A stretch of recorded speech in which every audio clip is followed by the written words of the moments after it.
The birds are joining us. Perfect.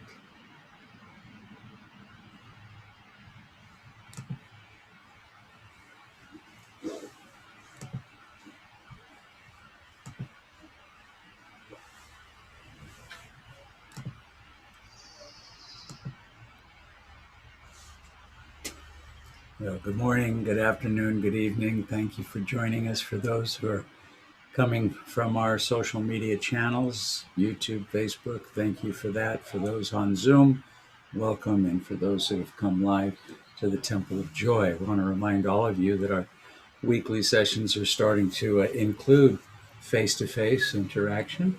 Anka and I have both received our vaccinations, as have many who are coming here. So we are limiting it to 5 people for any of our 3 activities each week. Tuesday night, 7 p.m. Pacific, is our Theta Healing Circle led by Anka. Wednesday night, 7 p.m. Pacific, for our Satsang meditation. And Thursday mornings at 10 a.m. for our gentle yoga with Theta Healing. So again, if you'd like to join any of those, we welcome you both physically and virtually online. If you're watching online or the recording, we welcome you to subscribe to our YouTube channel and enjoy the many resources available there, from virtually hundreds of recorded archives, from yoga classes to healing circles to talks on various Vedic philosophy and teachings from the East, as well as, of course, meditations. So with that, let's just get started with a couple of chants just to kind of bring the vibration into the space. These are some of my personal favorites. If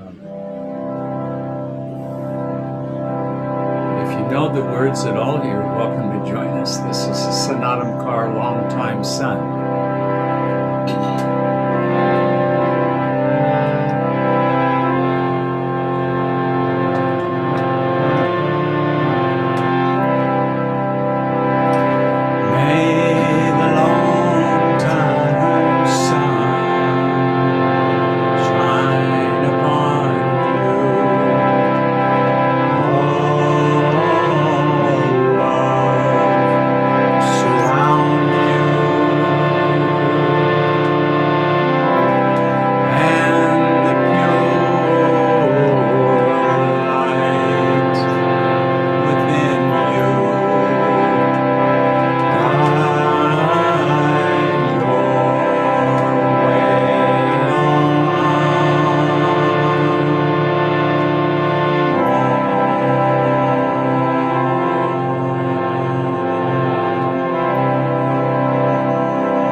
In English.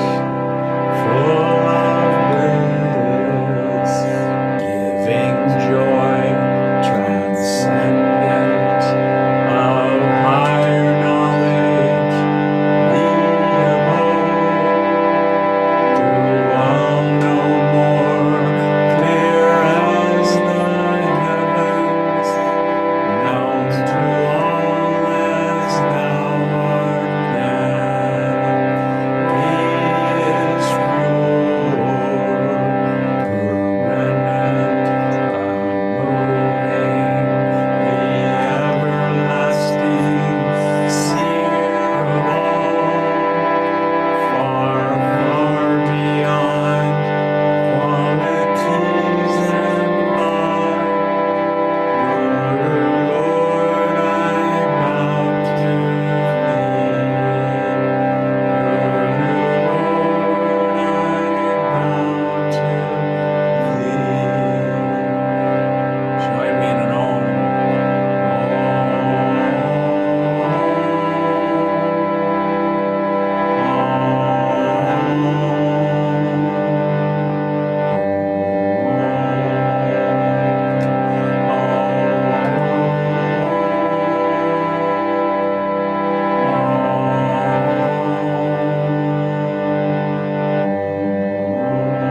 I visited with a friend today whom I haven't seen in a while. He's not able to get about as much, given his age. But we had a chance to talk today, and it was a wonderful chance to share the higher teachings and to be reminded, as he did for me, of just how perplexing some of those teachings might be, and some of the concepts which I myself take almost for granted, because being steeped in the teachings for so many years and practicing the presence of God each and every day, I must admit I do take some of it for granted. Through his perspective, I was reminded that most don't. He would ask me, so who is God? And I said, God is everything. God is the flowers, the trees, the clouds, the ocean, of which we were looking out from his beachfront living room window. God is all of manifested reality, and God is beyond all of that. God is the unmanifested, that which is yet to manifest. Everything past, present, future, up, down, sideways, in this dimension and all other dimensions and beyond all dimensions is God. He looked at me in this perplexed sort of way and he says, yeah, but what is God? How do you know that God is all of these things? How do you know that there even is a God? Now, mind you, this is from an Indian in his 80s, the middle of 10 children, who grew up originally in India, still not quite sure of the most fundamental questions. Why are we here? What is the purpose of life? What happens when I die? He would ask. He'd say, I'm not sure I believe in reincarnation. How do you know that you had past lives? What is the empirical evidence, he would say. He's a scientist by trade, an engineer, a good intellectual. But it brought me into a deeper realization of the topic that we're going to address here tonight. And I'm going to share with you, for those of you, excuse me one moment.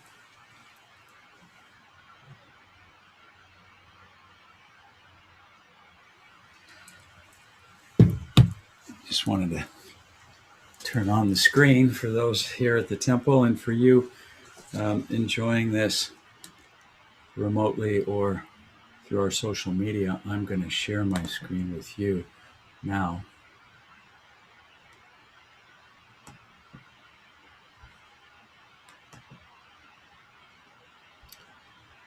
And I'm going to just double check and make sure.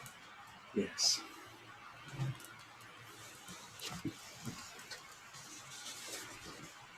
So I had said to my friend today, through the middle of this conversation, having already expressed my own understanding of concepts such as karma, reincarnation, God, and I said, well, it begins with faith. To take on faith the teachings that were given to us by all the great saints and sages of all religions. And I said, to truly harvest the true power of our own presence in this physical reality, we need to have faith. But I said, for me, faith has never really been enough. I said, it's been through the direct experience that I was able to come to know God. In spite of the many years as a young boy going to St. Paul of the Cross, the Catholic school that I attended, attending many, many masses and confessions and communions and confirmations and serving as an altar boy for many years, hundreds of masses served. And throughout all those years, never really coming to know God, I came to realize that religion was, in essence, keeping me from a direct personal relationship with God. It was through their lens they wanted me to have that experience.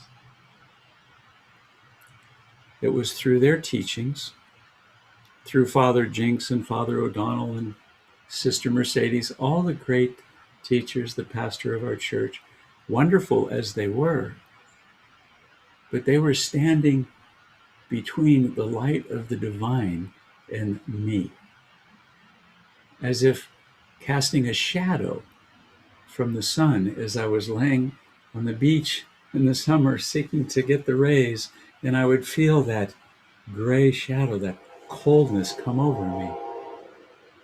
I don't think they quite understood that that was the effect they were having on me.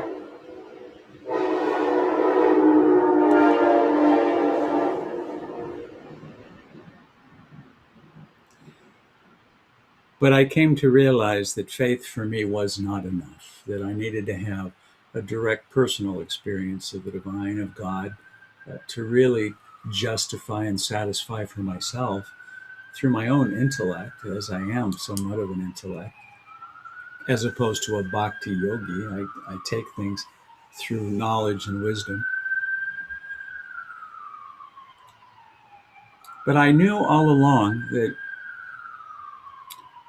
the fear that I had in life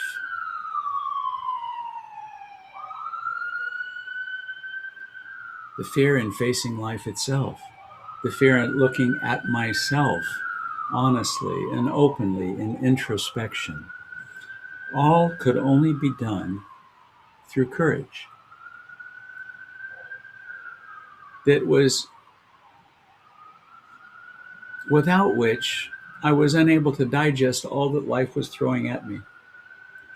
All of the circumstances in life made no sense at all until I came to the point of overcoming fear. In essence, being able to do the battle that was my dharma, that is my dharma, the battle to transform my little ego of self-identified definitions into the broader sense of a divine soul, to realize my own true divine nature. It is fear that we must first overcome. It's natural and common for most people, and it certainly has its natural place. It keeps children from sticking their finger in the flame.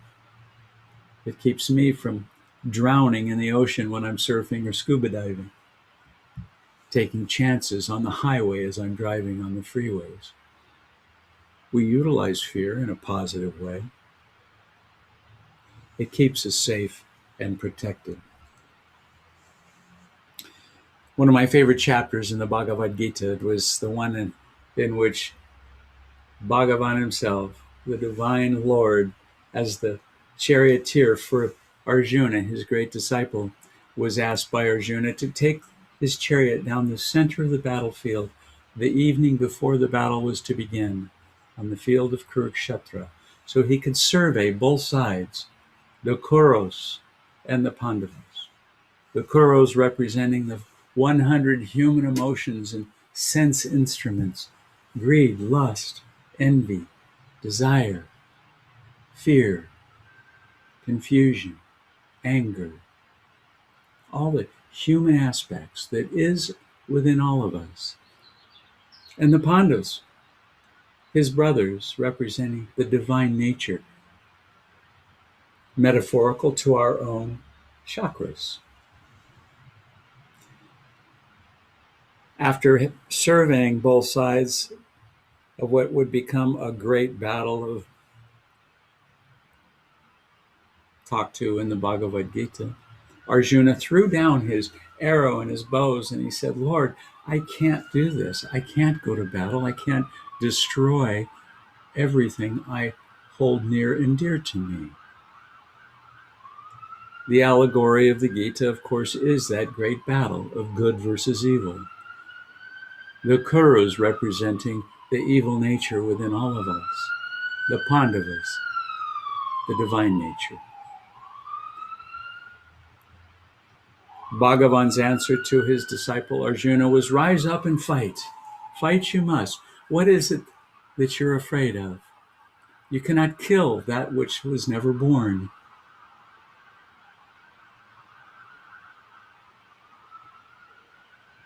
And he was, in essence, right. He said, again, metaphorically, he was talking about rising the energy within our own spine, the astral energy, from the lower primitive chakras of the Muladhara and up into the solar plexus, the source of our energy, and bring it into the heart and in through the throat and up to the spiritual eye at the point between the eyebrows. Rise that energy up to remove the doubt, and bringing that energy into the state of our divine nature, our third eye, enabling us to see truth as it really is.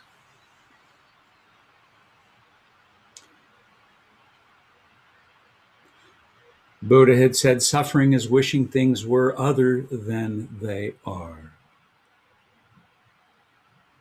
Isn't that true?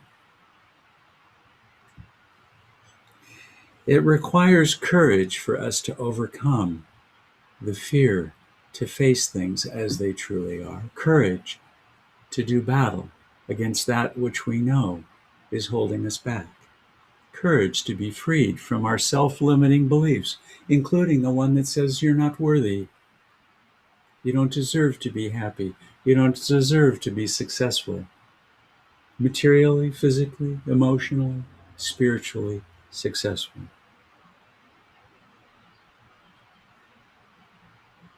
We mustn't dilute our energy by worrying about the outcomes of our efforts. We serve knowing that we are serving not alone, but with the guidance of all the great ones that served before us.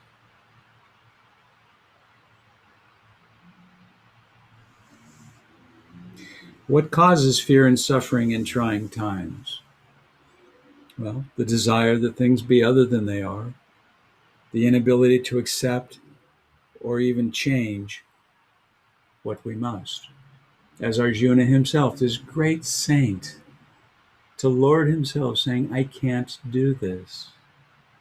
This is the nature of the struggle that we all face. My friend today, he had numerous words. One of Anka and my favorites is the difficulty in comprehending even the purpose and meaning of life. One must practice the science of yoga to unite one's consciousness, that individualized consciousness, uniting it back to the infinite ocean of consciousness from whence it came, realizing that the two were never separate ever.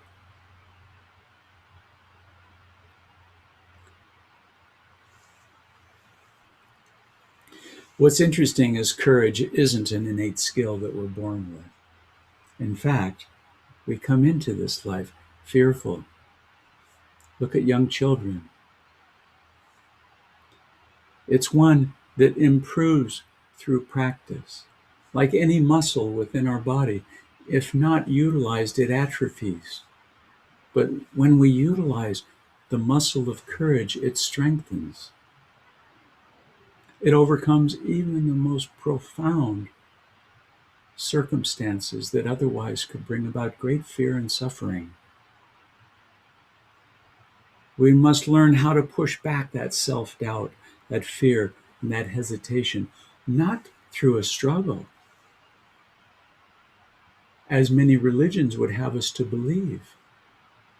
I was taught as a young Catholic altar boy at St. Paul of the Cross that I was a sinner, that I must repent for my sins, that God himself died for me, for my sins. That's how bad I was. In that world, life is truly a struggle that ends only upon death.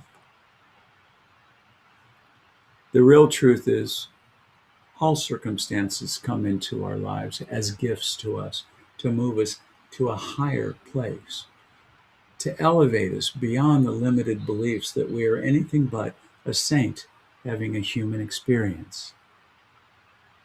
And it's with ease and grace that we can push through that self-doubt, that fear, that hesitation. Krishna had said in the Gita that even the little practice of this ancient science of yoga will free us from dire fears and colossal suffering. Even a little practice. Because the truth is, divine consciousness is our seed reality. That we are truly saints having human experiences. We're not human beings having mystical experiences, as many tend to believe. Paulo Coelho had said, none of us knows what might happen even the next minute, yet still we go forward because we trust, because we have faith.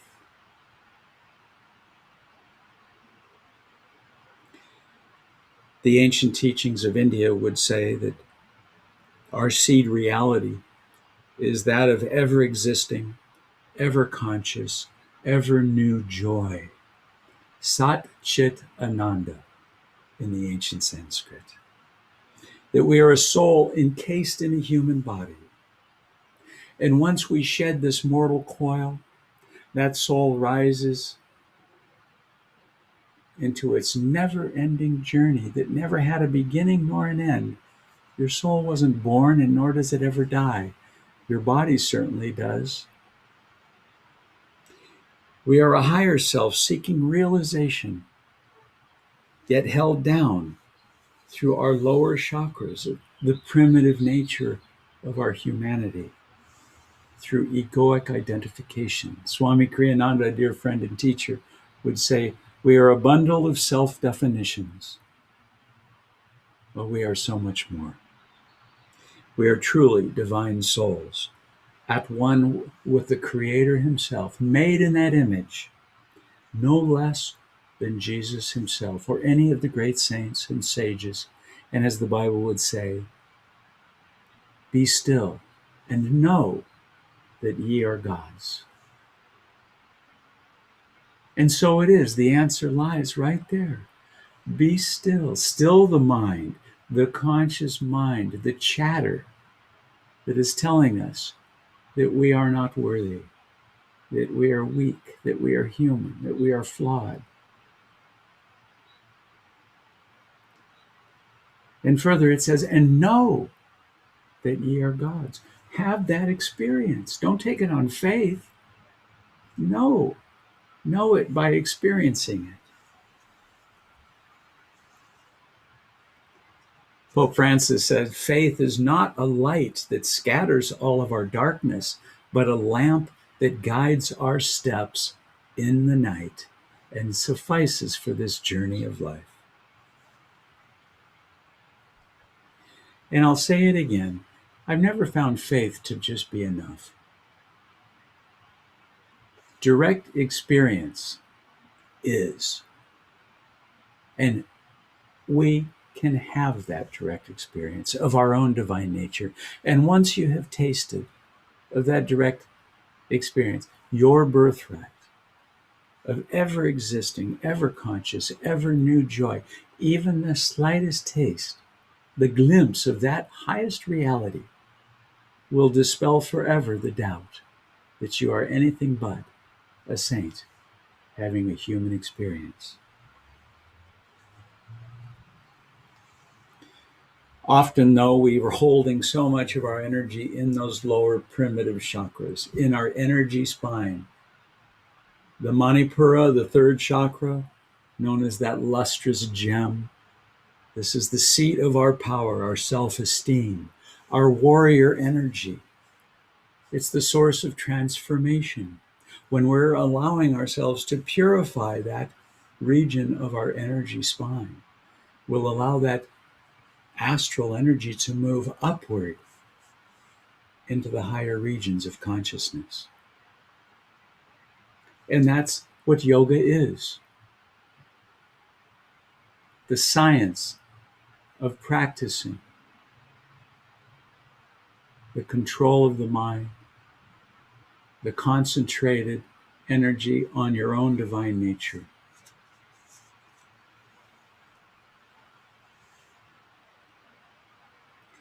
Yogananda had said, fearlessness means faith in God and having your own direct experience of His protection, His justice, His wisdom, His love, His mercy, His omnipresence.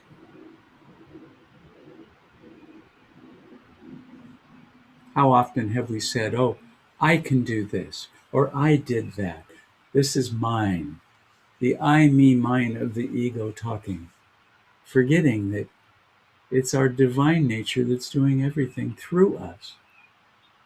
It's through our hands that the Creator is to create in this material world. It's through our eyes that the Creator can see each of us clearly. Through our smile, we can send His vibration of love to everyone. Guru David further said, to be fit for self-realization, one must be fearless. So any blockage in that solar plexus, in that Manipura chakra, can render your confidence very shaky. If it's a small blockage, it may just bring about a sense of insecurities. It may actually result in the ability to draw from useful life lessons, to actually learn the value of every experience one has, good and bad, to be thankful for those experiences as gifts, as things happening for you, not circumstances happening to you. Physical difficulties associated with that blocked solar plexus might include difficulty in digestion, troubles with memory, the ability to manage through change, to digest life itself. With my friend today, I kept asking about his diet and any challenges he was having in digestion, because he was having trouble digesting the notion of God himself, that there was a God. He knew intuitively, but intellectually he couldn't comprehend. One of my favorite affirmations that Swami Kriyananda had given us in the Ananda Yoga series for Guru Dasana, the eagle pose, was, at the center of life's storms, I stand serene. And so it is that in the Buddhist tradition, they talk to the wheel of life. If we live on the outside hub of that wheel, as the wheel goes round and round, we're going to be buffeted like horrible winds in a storm. One minute, everything looks grand and glorious. We got a new job, a raise. We got married, we had a child, we got our new home, a car, whatever, bringing us this moment of great joy. Oh, wait a minute, we just lost our job. Our car got in an accident. We can't pay our mortgage. And everything looks horrible. Oh, we found a new job. It's better again. And so it is that we go up and down, incessantly through life. If we ride on that outer rim of that wheel of life, if, however, we move our consciousness into the center of hub, the ever-changing nature of life continues to be exactly as it was. We will not change those circumstances. The ups and downs are what life represent, the duality of nature, Maya, as they call it in the Indian tradition. But if we ride through life centered in our spine, the hub of our energy body, those ups and downs don't touch us. We ride smoothly through them in the center of life's storms. We stand serene.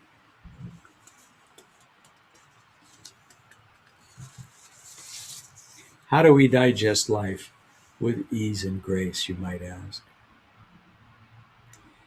Well, first, go beyond just faith and demand a direct experience. Know that ye are gods. And how? Be still. Quiet the mind, the chatter that's telling you that you're anything less. Have your own direct experience and cease separating yourself from the creative flow that is you, that is disconnecting you from your own joyful consciousness. Introspect. You can't become who you want to be until you first accept the reality of who you are. Know that ye are gods. Expand upon your sense of your own little egoic self and transcend and enfold all of the teachings of all the great masters. Jesus, after 40 days of meditation in the mountains alone, in his weakened physical state, was approached by Satan, who figured, here's my time to bring the great Son of God down through temptation. Said, it's okay. Yeah, it's okay to feel low and feel bad. And all of these lower human emotions, the devil would tell Jesus. And Jesus said what? Get thee behind me, Satan. He didn't say, go away, be gone, get dead. He acknowledged that we have those tendencies in all of us. He said, get behind me. That nature that is within all of us, the nature of the Kauravas, the 100 human sense instruments, greed, avarice, lust, anger, fear, doubt, all of these lower emotions resonant as a negative aspect of our lower chakras in our energy body are within all of us. Get behind thee. Push those energies downward and allow the energy to flow up to realize your divine nature. Introspect on how you respond to criticism from other people. When others say something to you and it doesn't seem right to you, look within and see what within you is a reflection of what they're sharing. If there's something in someone else you don't like, it's 99% of the time something within yourself that you don't like. Introspect on whether you see yourself as good enough. What are the obstacles that you carry that are keeping you from realizing your highest nature? Be honest. And increase your practice for self-forgiveness. In the tradition of Ashtanga, the yoga of Patanjali, one of the ahimsa, one of the great yamas of the Eightfold Path, is the practice of self-forgiveness. Many believe that satyagraha, or ahimsa as it was translated in the practice in India, was all about harmlessness. Don't fight the British, don't shoot at them when they're shooting at you. Don't eat animals because you have to kill them, be a vegetarian. All of it was outward expressions. But the real meaning was an inner meaning. Don't destroy your own divine nature. Don't destroy your own enthusiasm for life. Practice ahimsa inwardly. Work on self-discipline. Get control over the mind. Begin by doing something each day that you didn't think you could do. The simplest of things. I don't feel like doing that right now. Well, do it. 5 minutes, do it. Overcome that thought itself. By overcoming that which you felt you didn't want to do or didn't need to do or didn't have to do, is strengthening the muscle of willpower. And Yogananda Guru David said, the greater the will, the greater the flow of energy. And the more energy you have, the greater the ability to move that energy up the energy spine to the point between the eyebrows, illuminating your divine nature. Learn lessons from the difficulties that you face. See them as gifts. Be thankful. Show gratitude. Because all things are happening for you, not to you. Practice meditation. There are no shortcuts. There is no book that's going to give you liberation. There is no religion. There is no teacher. There is only you. You are the Guru. The Guru is you.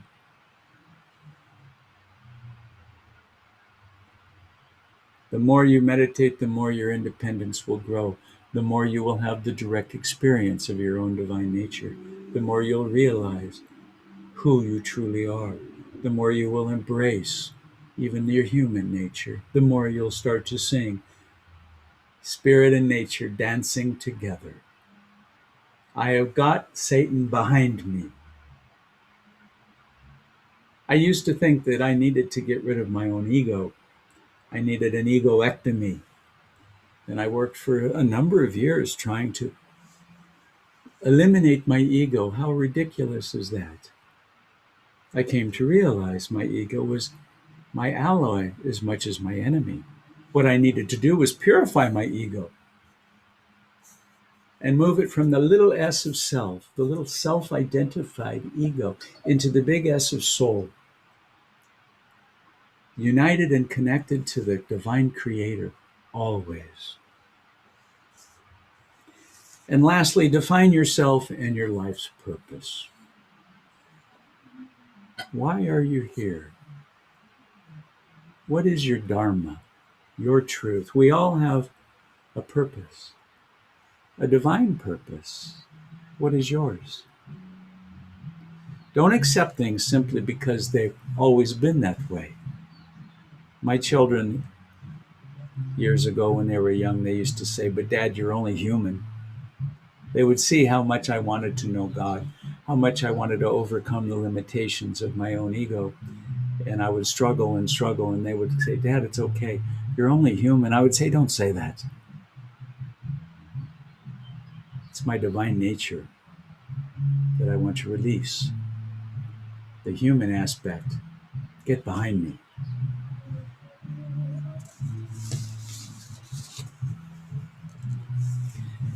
My favorite, or among my favorite from Guru Dev, as he said, I will go forth in perfect faith in the power of omnipresent good to bring me what I need at the time that I need it. Om Shanti Shanti. Amen.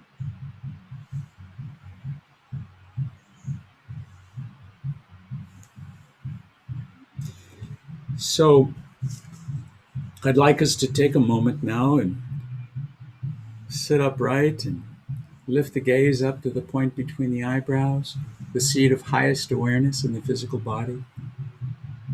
And any distractions that you might feel around the space in which you might find yourself sitting, any pain you might feel within the own material physical body, let's put that aside for now. And let's bring our concentration rising up from the lower chakras to that spiritual eye to enable us to see our true nature. And lifting that gaze up behind closed lids, bring your hands together in pranam over your heart. And join me as I share this prayer from Yogananda. As he said, demand to be able to conquer fear. O infinite Spirit, teach me to comprehend the utter uselessness of being afraid. Help me to remember that death, if it must come, does not come twice. and that when it does occur, through the mercifulness of nature, I shall not know of it nor care. Thus, I need not tremble at the thought of death. Teach me, Lord, to paralyze my nerves by the dread of any imagined accident, and thus invite it to happen in reality. Bless me, Lord, that I do not, through fear, anesthetize my unlimited power, or as thy child, to overcome thy tests and trials of life. Make me know that whether I am awake or asleep, alert or dreaming, thine all-protecting presence encircles me. Make me feel that though I may be in a strong man-made castle and clad in armor, I am vulnerable to disease, earthquake, and accident if I am without thee. But that, though I walk where bullets fly or bacteria abound, I am protected behind the battlements of everlasting safety if thou art with me. Om Shanti, Shanti. Amen.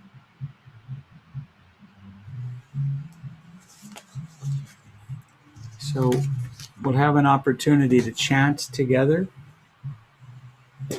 Door of my heart, open wide, I keep for thee. Wilt thou come, just for once, come to me? Will my days fly away without seeing thee, my Lord? Night and day, I look for thee, night and day.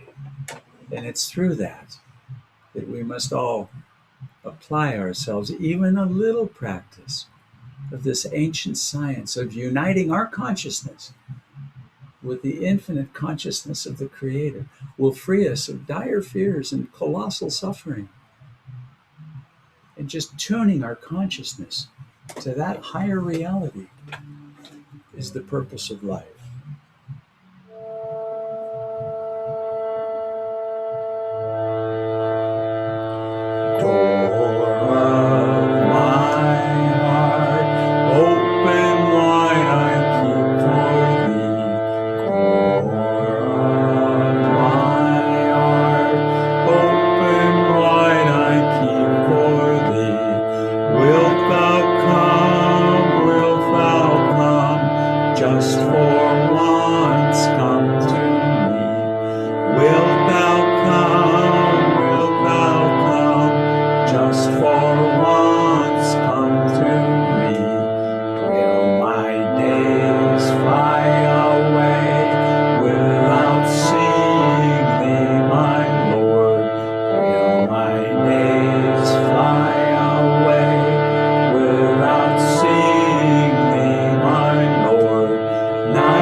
Night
15-minute silent meditation.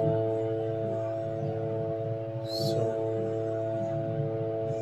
giving yourself a chance to strengthen the muscle of willpower, concentration, drawing the gaze up to the point between the eyebrows, awakening that spiritual eye, enabling you to see your own divine nature, to see truth, to know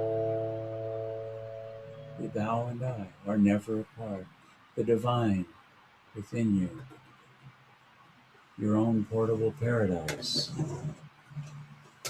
is never separate from you, with you always, there to protect, to guide, to love, to serve. Meditation is really a nice practice. It's a science in that there are certain techniques that we can practice that will yield the same results over and over again, regardless of the meditator, no matter what country, what language, what practice. Every saint of all religions have shared this with us time and immemorial. We begin by relaxing the body, enabling every piece of tension in the body to just melt away. The best way to bring relaxation is to utilize the principle of duality itself. If you bring in tension, it'll result in relaxation. And so if we utilize a pranayama we refer to as double breathing, we can bring tension into the whole body, and then as we exhale and relax, all that tension can just leave us into the space surrounding us. Double breathing is 2 breaths through the nostrils, a short followed by a long, holding that breath, lifting the gaze at the point between the eyebrows as we tense every muscle of our body. And when you need to exhale through the mouth, a short exhalation followed by a long, and relaxing every muscle of the body. We'll practice this several times together. So let's inhale through the nostrils, lifting the gaze, tense with willpower every muscle of the body, and exhale through the mouth, releasing all tension, all anxiety, all doubt, all fear. Inhale, tense and vibrate with willingness. And exhale.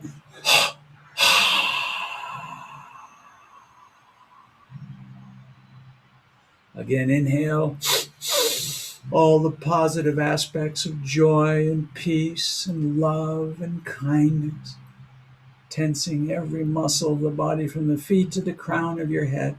Exhaling, relaxing every one of those muscles in the physical body. And once again, double breathing, tense and vibrate. And exhale.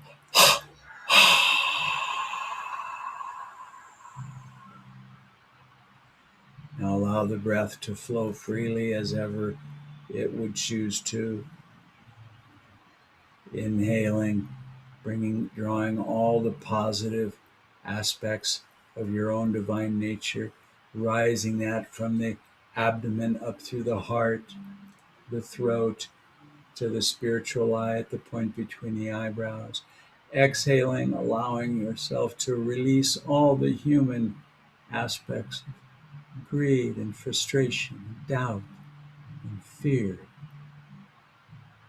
And at the end of each exhalation, begin a new breath, new life, new opportunities to draw in your divine nature of love, fearlessness, joy, wisdom, profound energy,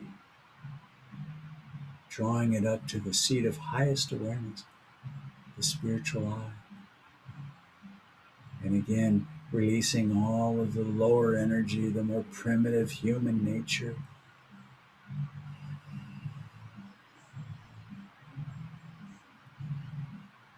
Inhale deeply. Holding that breath to the point between the eyebrows for just a moment of breathlessness. Be still and know that ye are gods. And when you need to release that energy out into the space surrounding you, and with it all tension, all frustration, all anxiety and doubt, replacing it with a new breath, new life.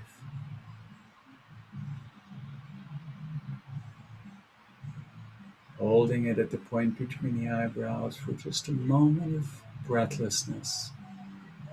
Feeling your own divine nature within.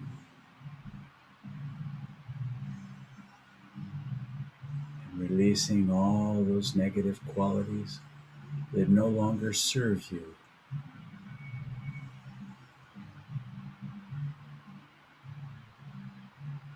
Continuing with this pranayama,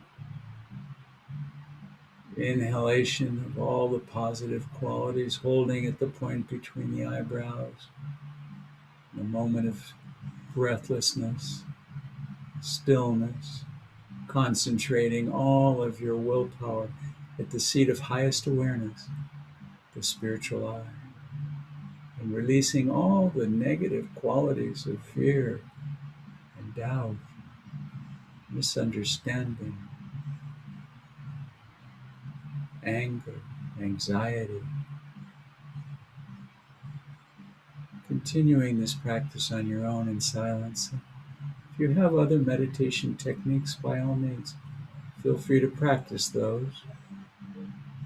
But the simple pranayama of an inhalation of all the positive divine qualities, a moment of breathlessness, and an exhalation releasing all that is no longer serving your highest good. After a time, I'll ask you to release all technique into the stillness and allow yourself, at the end of our meditation, a time of receptivity. No technique, no thought, just perfect stillness, and allowing God to speak to you directly and answer any of the prayers you may have had, any of the questions that you may have put before Him, in whatever voice He chooses to use. Enjoy the few moments of silent meditation.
remaining in a deep meditative state, but releasing any techniques that you might be practicing, and allow the next 2-3 minutes to be in complete still silence, inner silence,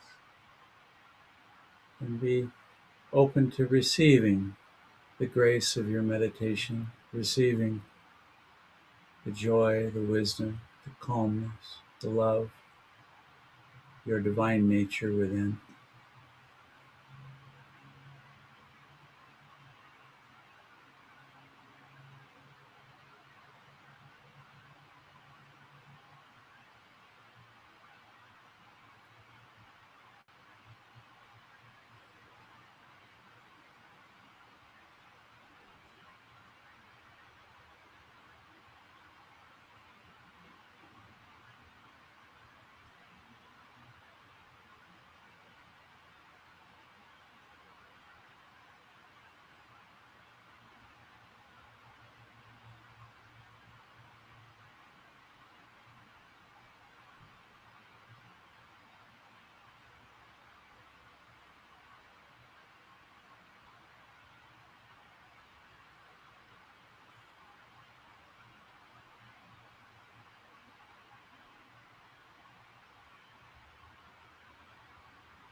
In these final minutes of our meditation, let's use this conscious cosmic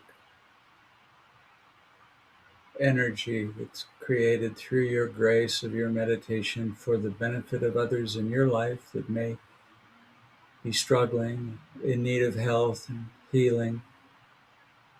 Visualize those individuals at the point between the eyebrows, raising them up into the light of your own divine consciousness.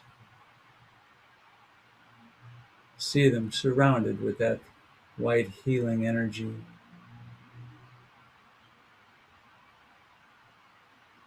And with that vision held at the point between the eyebrows, bring the hands together with grace and gratitude at the point. in pranam over the heart. And join me in this healing prayer. Divine Mother, Thou art omnipresent. Thou art in all thy children. Manifest thy healing presence in their bodies, in their minds, and in their souls. Rubbing the hands together, generating your own energy, conscious, cosmic, healing energy, and from the point between the eyebrows and on the wave of Om, sending out that energy to those in your life in need for healthy bodies.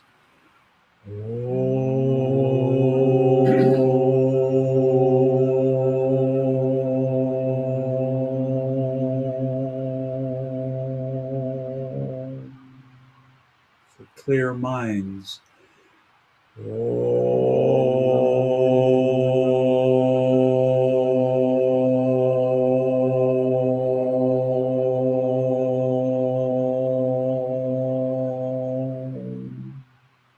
And for awakened souls.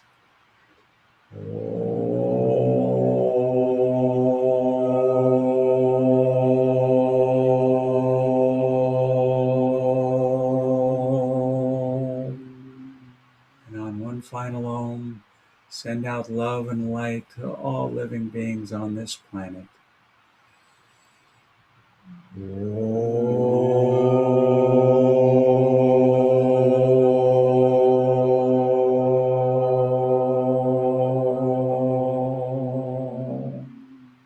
Join me in our closing prayer. Heavenly Father, Divine Mother, friend, beloved God, great masters of self-realization, saints and sages of all religions, humbly we bow before you. Divine Mother, may your love shine forever on the sanctuary of our devotion, and may we be able to awaken that love in hearts everywhere.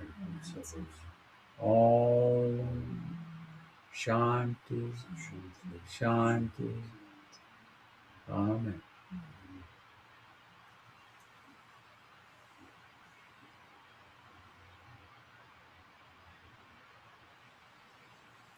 Namaste, namaste, blessings.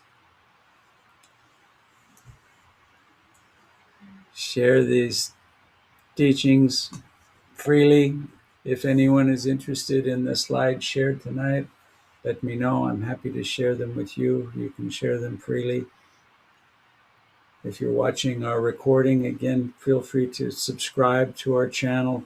Leave comments on our social media channels. Let us know how we can better serve you.